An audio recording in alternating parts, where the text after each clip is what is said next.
शिल्पी घर के काम से फ्री होती तो बोर होती, जिसके बाद उसने घर में ही दुकान खोलने की सोची। अरे ये इतने सारे कपड़े, अरे बहू क्या करेगी इनका? माँ जी, मैं घर में बोर होती हूँ तो सोचा सामने के कमरे में कपड़ों की दुकान खोल लूं। घर का काम भी हो जाएगा और 4 पैसों की कमाई भी। अरे वाह वाह, ये तो बहुत ही अच्छी बात है। मैं भी तेरी मदद कर दिया करूंगी। वाह माँ जी, तब तो मजा आ जाएगा। अब हम दोनों मिलकर खूब पैसे कमाया करेंगे। अब क्या था, सास बहू का काम चल पड़ा। एक दिन, अरे राकेश की माँ, सुनती हो? कहाँ चली गई? भूख के मारे पेट में चूहे कूद रहे हैं। अरे नंदिनी, कहाँ हो? भूख लग रही है। पापा कहाँ है माँ? पता नहीं बेटा, भूख लग रही है। आज तो किसी ने चाय भी नहीं पूछी। तभी सास बहू घर के अंदर ढेर सारे सामान के साथ आती हैं और वो भी हंसती हुई। अरे माँ बहू, ये तो बड़ी अच्छी मार्केट दिखाई तूने। बड़ा ही सस्ता सामान था। हाँ माँ जी, और ये सामान हम डबल पैसों में बेचेंगे, मजा आ जाएगा। अरे बहू, भूख लग रही है, कुछ खाने को दे दे। माँ क्या बात है, आज किसी ने पापा को चाय भी नहीं दी? अरे बेटा, अब 40 साल में तेरे पापा ने क्या चाय बनाना भी नहीं सीखा? अरे बेटा रहने दे अब इस बहस को। तुम लोगों ने वैसे बनाया क्या है? बहू परेशान हो जाती है और सास को अकेले में लेकर जाती है। माँ जी, आज तो हम लोगों ने खाना ही नहीं बनाया। अरे बेटा, बाहर के छोले भटूरों से पेट इतना भर गया कि याद ही नहीं रहा कि घर में ये लोग भी हैं खाना खाने के लिए। अब क्या किया जाए? तभी घर में एक महिला आती है। जी, वो सुना है आप लोगों की यहाँ साड़ी बिकती है, जरा दिखाएंगे क्या? हाँ हाँ, क्यों नहीं।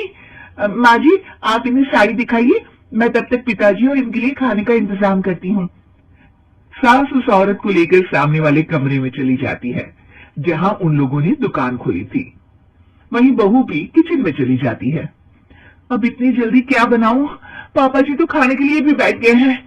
आइडिया, मैं खाना बाहर से ही ऑर्डर कर देती हूँ। थोड़ी देर में खाना आ जाता है और बहू टेबल पर खाना लगा देती है। हे भगवान, कितनी कड़वी दाल बनाई है बेटा। नहीं नहीं पिताजी, वो क्या बात है नंदिनी, रोटी तो चबाई ही नहीं जा रही है, लग रहा है रबड़ खा रहा हूँ। एक तो इतने महंगे होटल से खाना मंगवाया और वो भी इन लोगों को पसंद नहीं आया। तभी सास नोट गिनती हुई बाहर आती है। वाह माँ जी, बड़ी कमाई हुई लगती है। हाँ, मैंने वो 2000 वाली साड़ी 3000 में बेच दी। अरे वाह माँ जी। दोनों सास बहू बहुत खुश हो जाती हैं। मेरे पेट में ना बेटा जोर का दर्द हो रहा है। अरे माँ, क्या हुआ? पेट में दर्द? बाहर का कुछ खाया था क्या? मैदा तो नहीं खा लिया? मैंने छोले भटूरे खाए थे। माँ क्यों खाए? आपको तो पता है कि आपको मैदा सूट नहीं करता। चलिए माँ को डॉक्टर के पास ले जाते हैं। तभी अंदर से पापा की आवाज आती है। हे भगवान, मेरा तो पेट खराब हो गया। सब पिताजी के पास जाते हैं। पिताजी, आपको क्या हुआ? खाना बासी था शायद। अरे पिताजी, नंदिनी जानती है कि बासी खाने से आपकी तबीयत खराब हो जाती है, तो वो ऐसा क्यों देगी, है ना नंदिनी? वो खाना मैंने बाहर से ऑर्डर किया था। मैं और माँ दुकान का सामान लेने गए थे, इसलिए खाना नहीं बना पाए। क्या नंदिनी, दुकान के चक्कर में तुमने तो सारे घर का हाल बिगाड़ रखा है। चलो अब माँ और पापा को लेकर अस्पताल चलते हैं। अस्पताल में जाने पर डॉक्टर कहते हैं, हाँ, इन दोनों को तो एक दिन के लिए एडमिट करना पड़ेगा। क्या? क्यों? पेट ही तो खराब है ना। हाँ, तो घर ले जाइए ना, अगर लग रहा है कि कोई बड़ी बात नहीं है और हम सिर्फ पैसा कमाने के लिए इन लोगों को एडमिट कर रहे हैं। नर्स, जरा इन लोगों को बिल तो दे देना। चलिए, मैं आप लोगों को पैकेट पैकेज समझा देती हूँ।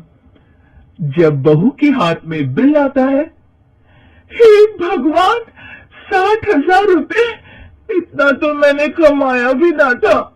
अब समझ गई कि कमाई के चक्कर में घर के लोगों की सेहत के साथ मैं खिलवाड़ कर रही थी।